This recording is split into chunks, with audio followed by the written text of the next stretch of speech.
نبی علیہ السلام نے شاید فرمایا اول ہوا رحمت اوسطها مغفرت و آخرها عتق من النار۔ رمضان مبارک کے پہلے 10 دن رحمت کے ہیں اور درمیان کے 10 دن مغفرت کے ہیں۔ انسان کے گناہوں کو اللہ معاف فرما دیتے ہیں۔ جب یہ ٹائم ہے ہی مغفرت کا تو کیوں نہ ہم اللہ سے لو لگائیں اور اپنے گناہوں کی مغفرت مانگیں، اپنے گناہوں کو معاف کروائیں۔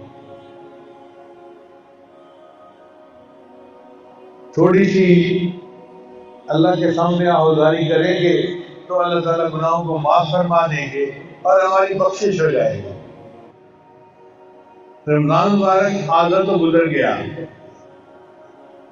اور باقی آگے کے گزرنے کا پتہ نہیں چلنا۔ یہ رمضان مبارک میں مچھلی کی طرح ہوتا ہے، مچھلی ہاتھ میں آتی ہے کئی دفعہ تو پھسل جاتی ہے ہاتھ سے، نکلنے کا پتہ نہیں چلتا۔ بالکل اسی طرح رمضان مبارک ہے۔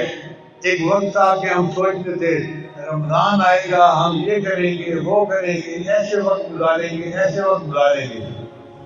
پھر رمضان آ بھی گیا اور آدھا گزر بھی گیا اور بقیہ آدھے کا پتہ بھی نہیں چلنا۔